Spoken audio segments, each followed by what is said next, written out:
Supongo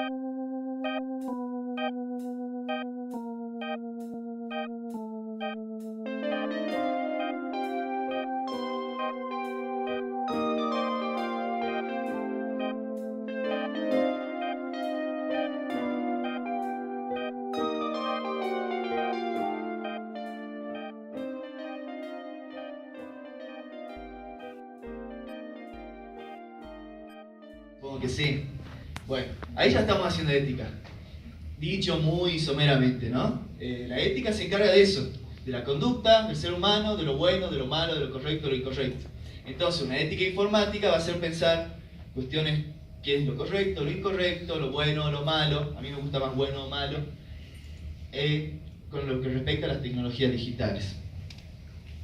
Yo lo que más que nada quiero presentar, no voy a presentar cada uno de los problemas que se pueden derivar de las tecnologías digitales, porque son un montón, se les deben haber visto, qué sé yo, la Deep Web, el grooming, hay un montón de cosas, ¿no? Que deben haber escuchado en los medios de comunicación, sino que yo más que nada quiero tratar de explicar desde qué punto de vista me paro yo para recién poder empezar a hacer una ética informática. En filosofía es importante, antes de hacer nada, pensar, ¿no? Un poquito. Básicamente nos dedicamos a eso, a pensar, y después vamos a la acción. Y más o menos delimitar desde qué punto de vista vamos a trabajar las cosas. Entonces está bien, yo quiero hacer ética, pero quiero plantear desde qué punto de vista se lo va a hacer. ¿Qué punto de vista va a ser? Yo para hacer una ética informática voy a tomar elementos de la ética hacker. Estoy poniéndome mal el micrófono, ¿no? ¿O se escucha más o menos? ¿Sí? ¿Más o menos? ¿Sí? Buenísimo. Para hacer una ética informática me voy a basar en la ética hacker y en los derechos humanos, ¿no? Van a ser, trabajo yo muchos elementos, muchas cosas. Estos son los elementos que yo quisiera plantear. ¿Por qué en una jornada de software libre va a tener sentido hacia el final, cuando lo explique todo? Va a tener sentido por qué hablar de software libre, por qué hablar de ética hacker y de derechos humanos en una jornada de software libre. Bien, me voy a justificar un poquito. Ustedes se pueden preguntar qué hace alguien de humanidad hablando de derechos humanos con respecto a la informática. Para justificarme, siempre que se te ocurre una idea, tenés que pensar a alguien más inteligente que vos, que lo planteó antes a la idea. Entonces, queda bien, digamos, ¿no? Richard Stallman. Calculo que conocemos a Richard Stallman. Si no lo conocen, es el padre de todos nosotros, el padre filosófico y técnico de todos nosotros, el que conceptualizó y creó el software libre. Richard Stallman, en muchas de sus charlas que pueden encontrar en YouTube, que posiblemente muchos de acá ya las vieron y se las saben de memoria, y en muchos escritos, habla de la necesidad de pensar el software desde los derechos humanos, ¿no? Así que, si Richard Stallman lo dice, está bien, digamos, ¿no? Bien. Después acá en Argentina tenemos la Fundación Vía Libre, que es una fundación muy interesante, que lucha por los derechos digitales. Se movió mucho esta fundación en contra de la implementación del voto electrónico. Está dirigida por Beatriz Busaniche y según su directora, ellos plantean las problemáticas de las tecnologías digitales desde una perspectiva de los derechos humanos. De nuevo. Otra. Hay algunos que han conceptualizado al software libre, a lo que hacen los programadores de software libre, como una especie de hacktivismo. Hacktivismo, una palabrita muy interesante. Básicamente, cuando se llevan a cabo acciones sociales, políticas y éticas, mediante las técnicas hacker, mediante la programación, se le suele llamar hacktivismo. Vamos a explicar, calculo que muchos de acá ya saben del tema, pero por las dudas, quizás hay gente que no. Vamos a diferenciar que el hacker no es lo que escuchamos en los medios de comunicación, ¿no? Posiblemente muchos de acá de ustedes sean hackers. El hacker no es de por sí necesariamente un criminal informático como te lo venden en los medios de comunicación. El hacker es otra cosa. Bien, hay un hacker de un colectivo texano que se llama CDC, que se llama Oxbloodproofing, porque los hackers suelen utilizar así apodos, a quien se le adjudica ser uno de los creadores del concepto de hacktivismo. Cuando a él le preguntaron en qué consiste el hacktivismo, dijo lo siguiente: hacktivismo consiste en usar la tecnología para mejorar los derechos humanos a través de los medios electrónicos. Eso como para justificar un poco por qué lo voy a trabajar desde los derechos humanos. Tiene sentido, hay gente que ya lo viene elaborando así, ¿no? Bien, pero todo esto yo lo hago, digamos, con la intención de elaborar una ética informática.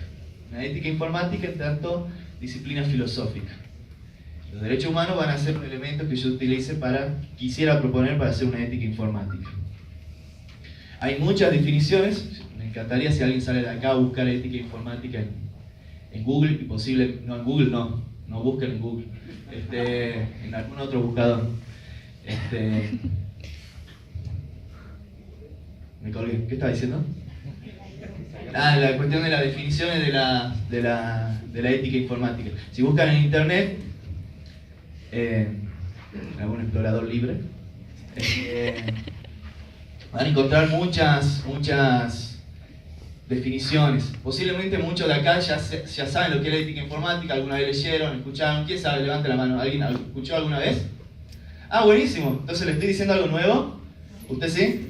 Bien, perfecto. La mayoría entonces no sabe, me copa, así, si digo cualquier tontera, ustedes no saben qué lo estoy diciendo, entonces quedo como inteligente igual. Perfecto. Nadie me va a poder discutir. Hay muchas definiciones. La definición que yo elaboré humildemente es la siguiente. La ética informática va a consistir en una disciplina filosófica que estudia los valores éticos implicados, me faltó poner políticos. Disciplina filosófica que estudia los valores éticos y políticos implicados en el despliegue de las tecnologías informáticas. Los que nos dedicamos a la filosofía somos un poco molestos con las palabritas, qué palabritas usar, ¿no? Nos encanta eso, perdemos mucho tiempo en esas cosas. Y quisiera decir por qué usa el despliegue. Y está subrayado y puesto entre comillas todo para que se destaque. Por lo general, si ustedes investigan sobre la ética informática, van a ver que una de las definiciones más comunes es que la ética informática se encarga de los problemas que derivan del uso de las tecnologías informáticas. Importante la palabra uso. Si estuviera dando clase ahora le estaría diciendo a mis alumnos, anote la palabra uso, ¿no? Es importante. ¿Por qué? ¿Está mal definir la ética informática desde el uso? No. Está perfecto. Evidentemente, uno de los problemas más importantes éticos que se derivan de la informática tienen que ver con el uso de las tecnologías, ¿no? Ahora bien, desde la filosofía planteamos que hay cuestiones éticas y políticas implicadas en las tecnologías informáticas anterior al uso. Desde antes de que se usen, ya hay cuestiones éticas que son interesantes para la ética informática.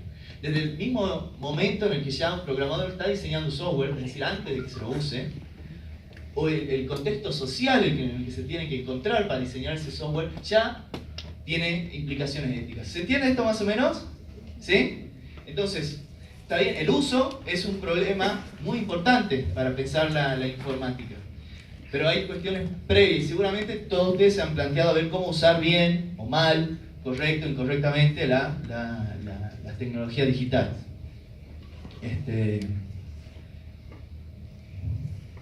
Me colgué con una cosa. ¿Vieron que dije que no usen Google? Ubican el buscador DuckDuckGo. Está bueno. En teoría no te roba info como hace el demonio Google. Bueno, y me interrumpí solo. ¿En qué estaba?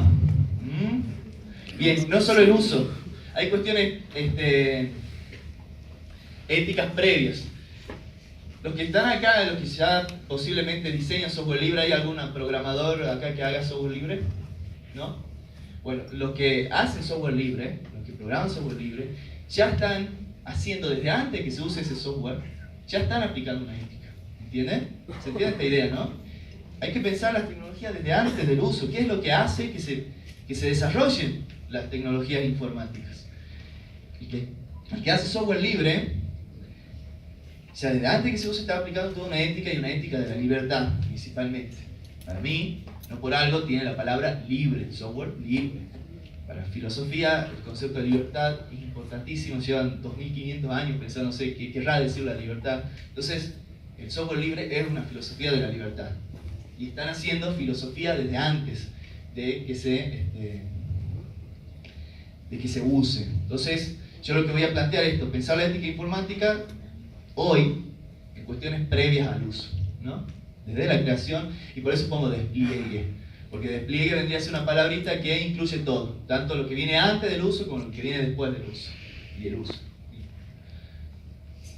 Todo esto estoy diciendo cuál es mi concepción personal de ética informática, ¿no? Como para que se entienda un poquito. Desde mi concepción personal de ética informática también quisiera criticar una cosa. A ver, no sé si han escuchado esto, posiblemente sí. Por lo menos en filosofía, muchos definen a la tecnología como ciencia aplicada. ¿Alguien había escuchado esta definición? ¿No? Aguanten un cachito.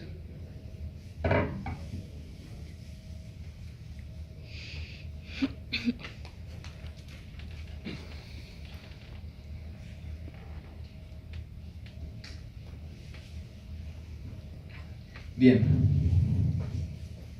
¿Qué quiere decir esto? Muchos filósofos van a definir la tecnología como ciencia aplicada. ¿Está mal esa definición? No, no está mal, pero es insuficiente para mí, ¿entienden? ¿Qué quiere decir que la tecnología sea ciencia aplicada? Bueno, que se aplican los conocimientos científicos para cuestiones prácticas, ¿no? El informático, el programador, aplica la ciencia, las matemáticas, los algoritmos, esa cosa extraña que son los algoritmos, que para mí es magia negra, pero bueno, doy por hecho que existe tal cosa, aplican esas cosas a cuestiones prácticas, ¿no? ¿Es incorrecto? No, no es incorrecto, pero es insuficiente, porque no, el que está diseñando un software, y más alguien que diseña software libre, no está simplemente aplicando las matemáticas, está aplicando una ética también, está aplicando una política, está aplicando una filosofía de vida, ¿entiendes? Entonces, por eso yo voy a hinchar, digamos, por una perspectiva que considera la tecnología un producto social. Tiene una parte técnica, una parte científica, que es verdad, no es incorrecto, ¿se entiende esto? No es que estoy diciendo que es incorrecta esa definición, sino que es insuficiente. Pero la tecnología es un producto social. Para analizar las tecnologías hay que analizar no solo los factores técnicos y científicos, sino, yo no soy ni técnico ni científico, así que ahí hago agua, sino los factores éticos, políticos, sociales, sociológicos, etc. Como que me escucho más fuerte ahí, ¿no? ¿Hola? Muchos van a considerar muchos filósofos van a considerar esta perspectiva, la van a llamar perspectiva sociotécnica, que es la que a mí más me interesa, es la forma en la que quisiera definir lo que hago. Justamente por su carácter social, de la perspectiva sociotécnica, es que voy a elegir los derechos humanos. Elijo los derechos humanos por los ejemplos que le di antes, o sea, autoridades en la materia lo piensan de los derechos humanos, el carácter social de los derechos humanos, porque acabo de decir que la tecnología es un producto social, pero aparte, porque la cuestión de los derechos humanos aparece un montón de veces, iba a decir una banda de veces, queda mal, ¿no? Aparece un montón de veces, aparece todo el tiempo en la filosofía hacker, explícita o implícitamente. Hay hackers que hablan explícitamente de derechos humanos.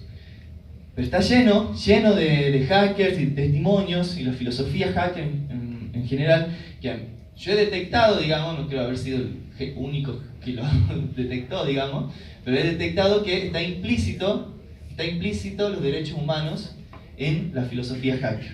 Entonces, por eso, las autoridades que hablan de los derechos humanos, el carácter social, y cómo se encuentra en la ética hacker muy presente la cuestión de los derechos humanos. Alta compu, la de Rodrigo, ¿no? Esta es la de Rodrigo. Bien. Tendría, para que se entienda a dónde quiero llegar, tendría que dar muy sintéticamente un pequeño paneo de lo que es la historia de los derechos humanos. En la década de los 40, después de la Segunda Guerra Mundial, se escribe la Declaración Universal de los Derechos Humanos. ¿Alguien ya sabía eso, más o menos? ¿Sí, no? Bien. Históricamente se considera que han habido varias generaciones de derechos humanos. ¿no? La primera generación, o sea, según qué tipo de derechos se concentran, digamos, según qué tipo de derechos son los más trabajados en cada generación, se van dividiendo, ¿no? Por generaciones. La primera generación tiene que ver con los derechos civiles y políticos. Tiene que ver bastante con los derechos individuales. Esto tiene su nacimiento en la filosofía de la Ilustración, y en la filosofía que derivó en la Revolución Francesa, todo eso. En los derechos del hombre que se escribieron en Estados Unidos. ¿Qué derechos hay ahí? La libertad, la seguridad, la integridad física, ¿no? ¿Se entiende? Derechos individuales. Hay una segunda generación que es más de corte socialista, ¿no? Más comunitario, que es la de los económicos, sociales y culturales. Se vino después, es de un carácter más comunitario y, como les digo, ya de una filosofía más del tipo socialista. Que ahí básicamente se encargan de las condiciones básicas de vida de una comunidad y del acceso a los bienes culturales y materiales, ¿no? Hay una tercera generación, que acá se discute un poquitín, porque algunos lo llaman de una forma, otros de otra, pero básicamente, sintetizando, en la tercera generación están los derechos de la humanidad entera. Ve que vamos de a poco, de lo individual a lo comunitario, a la humanidad entera, en la tercera generación. De la humanidad entera como un ambiente sano, a la paz, derecho a un ambiente sano, a la paz. Pero también la tercera generación se ha prestado atención a las minorías que no estaban siendo tenidas en cuenta específicamente en las generaciones anteriores, como las diferentes etnias, las mujeres. ¿Entiendes? Se hizo una declaración específica para las mujeres, para los derechos de mujeres, etc. ¿Por qué les cuento esto? Porque yo trabajo no personalmente, leo sus libros, con un filósofo español que se llama Javier Bustamante Donas. Javier Bustamante Donas va a plantear justamente una cuarta generación de derechos humanos. Hasta acá creo que se entiende más o menos, o alguien quiere interrumpirme, ¿no? Creo que está siendo medio claro dentro de todo, ¿no? Claro que tampoco quiero decir cosas súper complicadas, filosóficas, ¿no? Porque no soy muy inteligente para entenderlas tampoco, las cosas muy complicadas, digamos. Me gusta más así. Y me volví a interrumpir solo. Javier Bustamante Donas, filósofo español de la Universidad Complutense de Madrid, él plantea una cuarta generación de derechos humanos. Le acabo de decir esas tres y viene una cuarta. La cuarta va a ser la aplicación de todos los derechos proclamados en anteriores generaciones, específicamente al campo del ciberespacio y de las tecnologías digitales en general. ¿Sí? Creo que eso queda claro. Podríamos preguntarnos por qué es necesario una generación aparte para el ciberespacio, ¿no? Porque esta es una discusión que todavía muchos lo discuten. Cuando yo digo que alguien tiene derecho a la libertad, tiene derecho a la libertad en todos los sentidos. O sea, derecho a la libertad en la calle, en el barrio y en internet también. Algunos dicen no hace falta hacer una generación aparte para hablar de internet. ¿Se entiende esa idea? No sé, a mí me gusta la idea de Bustamante Donas, así que voy a quedar con eso. Me gusta que haya una generación aparte. Porque desde mi punto de vista es necesario hacer una generación de derechos humanos aparte. Esto es mío, no de Bustamante Donas. Los derechos humanos están dirigidos a los estados y a los ciudadanos. Es muy importante a la hora de pensar los derechos humanos el concepto de ciudadano y de ciudadanía, ¿no? ¿Qué voy a entender yo por ciudadanía? Muy básicamente, se puede definir de mil formas. Pero ¿qué voy a entender yo por ciudadanía? Participación política y opinión pública. Hay ciudadanía cuando hay participación política y se crea opinión pública. ¿Se entiende? ¿Sí, no?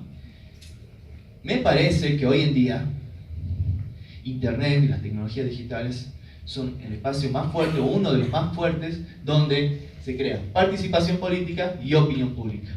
Y cuando digo participación política no es solo militar en un partido, ¿no? Participación política ya es opinar, ya es estar en desacuerdo. Hay un filósofo llamado Rancière que va a decir, hay política siempre que hay desacuerdo. Siempre que hay desacuerdo, ya hay política.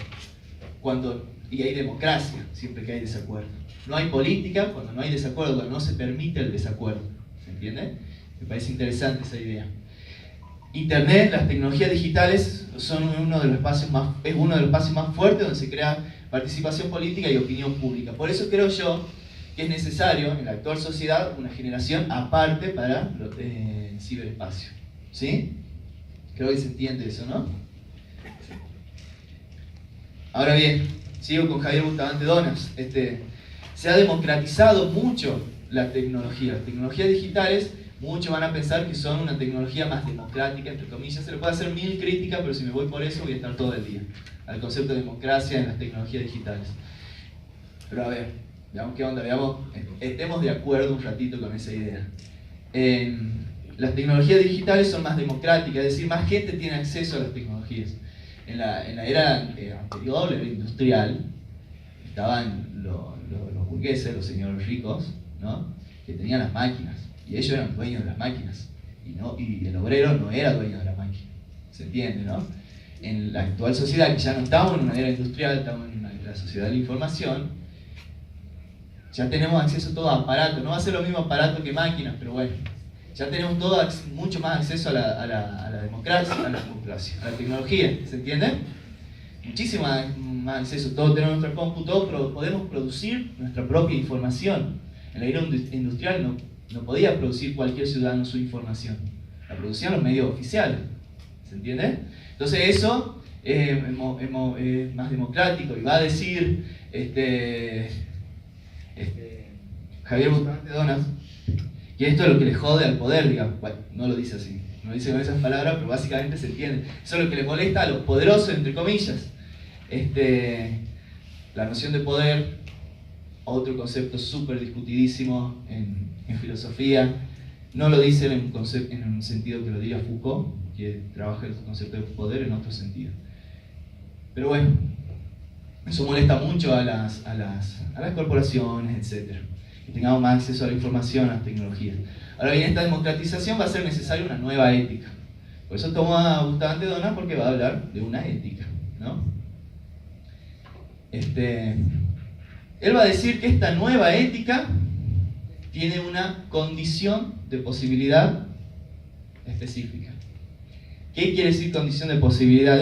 Es un conceptito que se utiliza mucho en filosofía, parece complicado, pero es una pavada en realidad. ¿Qué quiere decir condición de posibilidad? Lo que es necesario. ¿Qué se necesita para que exista esa nueva ética? Para que se lleve a cabo esa nueva ética, ¿se entiende? ¿Qué es necesario para esa nueva ética? Eso quiere decir condición de posibilidad. ¿Cuál es la condición de posibilidad de esta nueva ética? La libertad de expresión y el libre acceso a la información. Esos van a ser los derechos fundamentales de esta cuarta generación. ¿Se entiende? A ver, ¿por qué en nuestra sociedad actual, hablando de las tecnologías digitales, se va a dar tanta importancia a la expresión y a la información?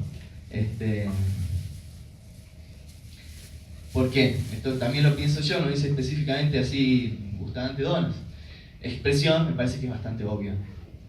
Si no fuera por las tecnologías digitales e internet no podríamos expresarnos de la forma que nos expresamos. ¿Alguien se enteró por formato físico de esta charla de hoy? Físico, todo es físico. En papel. Internet también es físico, es una discusión filosófica. ¿Alguien se enteró por papel? ¿Se han enterado por internet? Ya me he enterado. ¿Se enteraron por internet? Bien. O no, y si no se enteraron por internet, no me lo discutan, así no me arruinan el argumento. No, todo bien. Entonces la expresión es fundamental, la expresión ha cambiado completamente gracias a las tecnologías digitales. Nos expresamos de una manera diferente. No es lo mismo expresarse antes de las redes sociales que después de las redes sociales. Es toda una lógica nueva de la expresión. ¿Y por qué el acceso a la información? Porque esta palabrita, información, que es una palabrita complicadísima para la filosofía, nosotros lo utilizamos día a día a la palabra información, pero ahí se han escrito libros de cientos y hasta miles de páginas sobre el concepto de información. Libros que no he leído todos, obviamente. Así que no voy a profundizar en eso.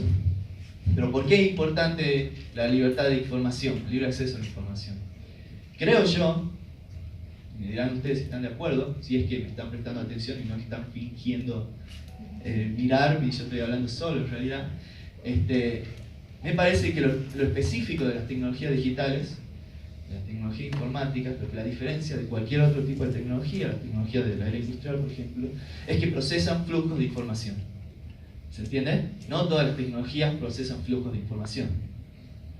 Entonces, y no por nada, nuestra actual sociedad, en base a estas tecnologías, se la llama sociedad de la información. ¿Han escuchado esa expresión, sociedad de la información, para nuestra actual sociedad? Sí, la han escuchado.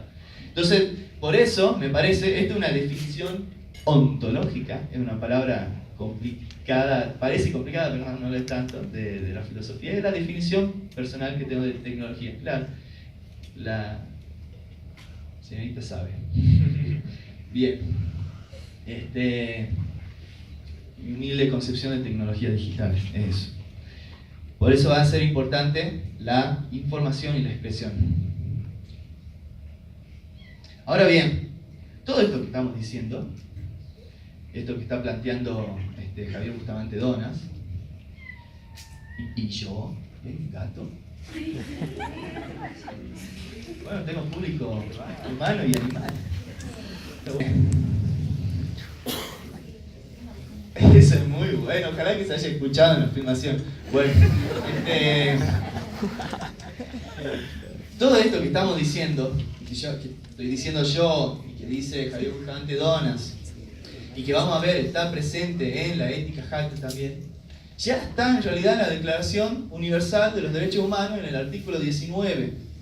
Pienso yo que esta cuarta generación, la filosofía del software libre y la filosofía hacker en general y mi ética informática personal es nada más y nada menos que una defensa de este textito, de este párrafo. Una defensa a ultranza del artículo 19 de los derechos, de la Declaración Universal de los Derechos Humanos. Para mí, todo puede reducirse a esto. La Declaración Universal la encuentran en internet al toque, ¿no? Si quieren, no hace falta que anoten todo el texto, porque pueden anotar el artículo 19. Si quisiera leer el artículo, se lo leo. Todo individuo tiene derecho a la libertad de opinión y de expresión. Este derecho incluye el de no ser molestado a causa de sus opiniones y el de investigar y recibir informaciones y opiniones y el de difundirlas sin limitación de fronteras por cualquier medio de expresión. De nuevo, sale de nuevo la noción de expresión, la noción de información. Todo lo que se está planteando ya está ahí. Y de hecho, aunque esto se haya escrito en la década del 40 y no existía internet, ya está incluido internet. ¿Por qué? ¿Cómo termina? Por cualquier medio de expresión. ¿Entienden? Entonces, en el diario, en internet, aunque no exista, o en alguna cosa extraña holográfica que exista dentro de unos años, se tiene que defender la libertad de expresión y el libre acceso a la información. Vamos a ver que muchos hackers han dado su vida. Vamos a ver, no voy a tener mucho tiempo de dar ejemplos, pero muchos hackers han dado su vida por defender el artículo 19. Lo acaban de llevar preso a Julian Assange. ¿Vieron? Ese tipo dio su vida por defender este artículo. Tenemos después el caso de Aaron Swartz. ¿Alguien lo ubica? Búsquenlo, Aaron Swartz. Lamentablemente no lo puse en la presentación. Aaron Swartz fue un hacker que por difundir no, ese Edward Snowden, otro que dio su vida y su libertad porque difundió que muchas redes sociales recababan información y se la vendían a la CIA. Él difundió eso y se tuvo que escapar y está ahora exiliado en Rusia. En Rusia, porque si sale de Rusia lo agarra la CIA y se lo lleva. Ese otro gran ejemplo, Edward Snowden. Aaron Swartz es un chico que incluso militó cuando fue la ley SOPA. ¿Se acuerdan de la ley SOPA? Sí. Que quería prohibir descargar un montón de tipos de cosas en internet. Cuando fue la ley SOPA y cuando yo me empecé a interesar por esto, que ya fue hace como 10 años creo, ¿no? Bueno, él militó en eso para que no se aplique la ley SOPA, y gracias a él, el grupo Anonymous, lo deben ubicar quizá algunos, no se aplicó la ley SOPA. Se llama SOPA, son las iniciales, ¿no? Las siglas. Él militó en esa época y él también difundió, fue a una universidad y un montón no me funciona el cerebro, un montón de de trabajos que estaban con copyright, trabajos académicos que estaban con copyright, así que no se podían compartir, los distribuyó gratuitamente por internet. Porque esto también tiene que ver con la filosofía del conocimiento libre, que han pensado tipos como Lawrence Lessig, creador de la licencia Creative Commons, ¿no? Tiene toda una lógica, van a ver. Él por hacer eso fue condenado a prisión, no se aguantó la presión y se suicidó. Dio su vida por defender el artículo 19. 28 años tenía. Bien.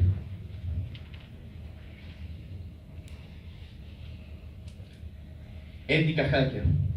El otro elemento que yo tomo para mi humilde ética informática, y como les estoy diciendo, ya está implícito, todo lo que estamos hablando está implícito en los testimonios de los hackers y los que han investigado sobre ética hacker. Esta diferenciación, ¿alguien la conocía? Cracker y hackers. Más o menos. En los medios de comunicación se le suele llamar hacker a cualquier pirata informático. No, mal, error. Cualquier entusiasta de la programación, cualquier programador, ya puede considerarse un hacker. Los criminales informáticos son crackers. Son crackers, hay que diferenciar. Entonces, cuando yo hablo de la filosofía hacker, no estoy hablando de la filosofía de unos chabones que cometen crímenes mediante la computadora. ¿Se entiende, no? Ya lo deben saber muchos de acá, pero por las dudas lo quería dejar aclarado. Una vez aclarando esto, este es un libro muy copado de un filósofo finlandés llamado Pekka Himanen, así se llaman en Finlandia las personas, tiene ese nombre. Un libro que se llama La ética hacker y el espíritu de la era de la información, que él investiga muchísimo toda la cultura y la filosofía hacker, ¿no? Lo trata desde la filosofía, porque se trata desde la sociología. Los mismos hackers escriben constantemente sobre sí mismos y son los mejores que hablan sobre la cultura hacker, son los hackers. Pero bueno, a los filósofos también nos interesa hablar un poquito sobre eso. Y él extrae un principio ético fundamental del Jargon File. El Jargon File es un diccionario hacker hecho comunitariamente en internet. Comunitariamente, la lógica hacker es la lógica de la comunidad. Eso está bueno decirlo. La lógica hacker, la ética hacker, elimina el individualismo. Se hace todo colectivamente. El sistema operativo que amamos nosotros, que es Linux, GNU Linux, tendría esta alma y me estaría decapitando, fue diseñado colectivamente. Sí, hubieron un par de genios que tiraron la idea, pero se diseña y se sigue diseñando colectivamente. ¿Están de acuerdo conmigo en eso? ¿Sí? Y ya me perdí de nuevo. Bueno, estaba por decir él saca uno de los principales principios hackers, ¿no? En base de este diccionario online, el Jargon File. Lo voy a leer. Los hackers creen que poner en común la información constituye un extraordinario bien y que además para ellos es un deber de naturaleza ética compartir su competencia y pericia elaborando software gratuito y facilitando el acceso a la información y a los recursos de computación siempre que ello sea posible. Creo que es muy obvio cómo todos los derechos humanos de los que vengo hablando, del artículo 19 de la cuarta generación, están expresados en este principio hacker. Sí, el principio hacker que está sacado de un diccionario hacker hecho por hackers en internet. Está la cuestión del acceso a la información, poner en común la información como un bien, como un principio ético, ¿no? Entonces vean, no habla de derechos humanos en esta definición, pero ¿están o no los derechos humanos? Están, ¿no? Y bueno, esta última partecita, software libre, es lo que estamos haciendo, estamos.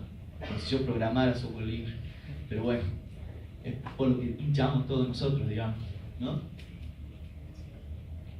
Otra cuestión, hay un investigador y periodista estadounidense que se llama Stephen Levy, que ha realizado un libro en el que se cree que ahí se creó el concepto de ética hacker. Se cree que él creó ese concepto investigando la cultura hacker de los primeros hackers del MIT, ¿no? Deben conocer el MIT, o MIT, si prefieren decirlo así, ¿no? Yo lo digo MIT. Este libro se llama Hacker Heroes of the Computer Revolution. O sea, así se llama el libro de Stephen Levy. Y él, a partir de toda una investigación antropológica y social que hace de los primeros hackers del MIT, extrae 6 principios principales de la ética, y es donde este librito, ya sí, pero este libro es donde nace, en teoría, el concepto de ética hacker. Yo personalmente creo que un hacker lo debe haber creado antes que un periodista, pero él lo hace famoso, por lo menos el concepto, ¿no? Él extrae 6 principios. Yo quisiera leer, los 6 son copados, pero yo quisiera leer los 2 primeros ahora, que tienen que ver con lo que estoy hablando. El primero, el acceso a las computadoras y a cualquier cosa que pueda enseñarte algo sobre el funcionamiento del mundo debe ser ilimitado y total. Conocimiento libre, una de las cosas por las que estamos acá, ¿no? Toda información debería ser libre. Artículo 19 de la Declaración Universal de los Derechos Humanos. ¿Ven cómo los hackers, aunque no hablen de derechos humanos, están defendiendo los derechos humanos? Que es lo que quiero que quede claro, a veces explícitamente y a veces implícitamente. Pero los derechos humanos están en la cultura hacker. Les recomiendo el libro, no se consigue en español, pero pueden descargarlo, y si les interesa, hay solo un capítulo que se dedica a la ética hacker, está en inglés y que habla de estos 6 principios. Vuelvo a Javier Bustamante Donas, ya comparé redondeando la cuestión. Y vuelvo al concepto de ciudadanía. Les decía que la noción de ciudadanía es muy importante para pensar los derechos humanos, ¿no? Él va a proponer que tenemos que llevar a cabo, para que se cumplan estos derechos humanos, una hiperciudadanía. Al contrario de llevar a cabo una hipociudadanía. O sea, hiper, como que más powerful, hipo, menos, ¿no? Hiper. ¿Y qué sería una hipociudadanía con respecto a la 4ª generación de los derechos humanos? Desperdiciar las potencias sociales de las tecnologías digitales. ¿Se entiende? Desperdiciarla, usarla para cosas únicamente banales. Se puede usar para todo lo que quieran, pero no usarla solamente para cuestiones banales. ¿Se entiende?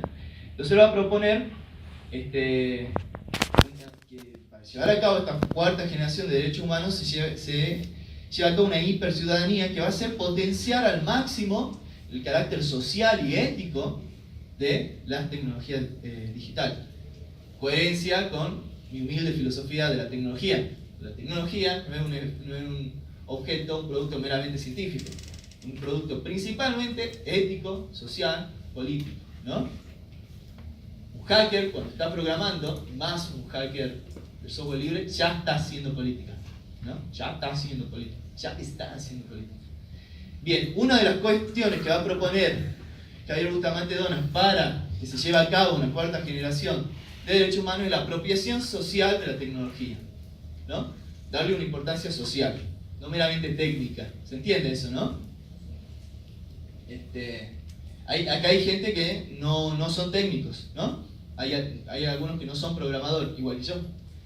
Igual estamos interesados por eso. ¿Por qué es? Porque tiene un carácter social, ¿se entiende?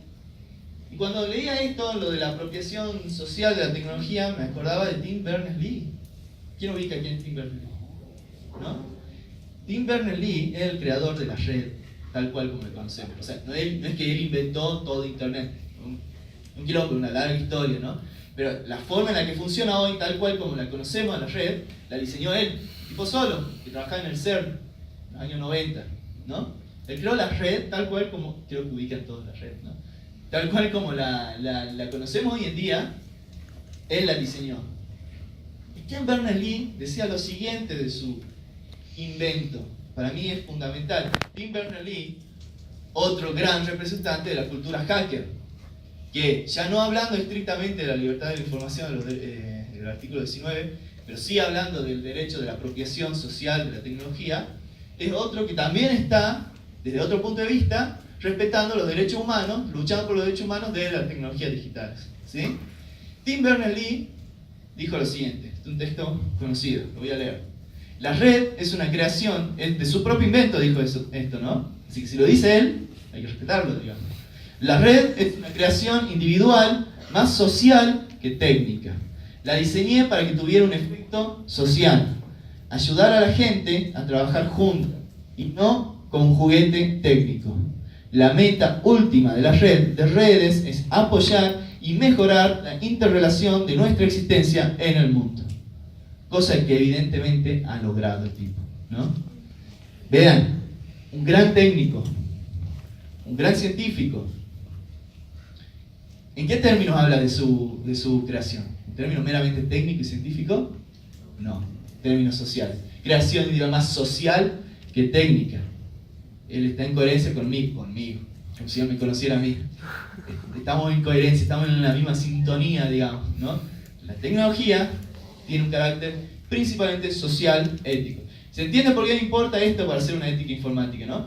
Como que hoy no le voy a plantear ningún problema de la ética informática, ningún problema de la ética informática, sino que le estoy planteando cuál es el punto de vista que a mí me sirve para trabajar y me encantaría que me lo copien. Si alguien quiere empezar a trabajar cuestiones de ética informática desde estos puntos de vista, me encantaría y me haría muy feliz porque yo hago esto para que me copien, básicamente. Otro grosso representante de la cultura hacker, John Perry Barlow. ¿Alguien lo escuchó alguna vez? ¿No? John Perry Barlow, él técnicamente no era hacker, no era informático, pero fue un gran representante de la ética hacker, porque era un activista por los derechos digitales. John Perry Barlow escribió la Declaración de Independencia del Ciberespacio. Se considera que en este texto es donde se acuña el concepto del ciberespacio para... Sabemos que las corporaciones y los gobiernos están recontra ultra metidos en el ciberespacio. Todo mal, pero la idea de Perry Barlow fue que no pase eso y podríamos luchar, ¿no? Para que no pase eso desde nuestro pequeño espacio. Y bueno, para ir terminando, Javier Bustamante Donas incluye entre los cuatro, en la cuarta generación de derechos humanos, el software libre y la cultura libre. Y creo que ya no necesita explicación. Si yo le hubiese dicho al principio de la charla que Javier Bustamante Donas pone al software libre y a la cultura libre entre los derechos humanos en cuarta generación, no se hubiese entendido. Yo creo que ahora, después de todo lo que dije, después de mostrar cómo los derechos humanos están implícitos en la filosofía del software libre, que es una filosofía hacker, ya no hace falta explicar por qué para Javier Bustamante Donas el software libre es un derecho humano. Lo que estamos haciendo hoy acá, aunque no lo creamos, es luchar por los derechos humanos, el artículo 19 principalmente.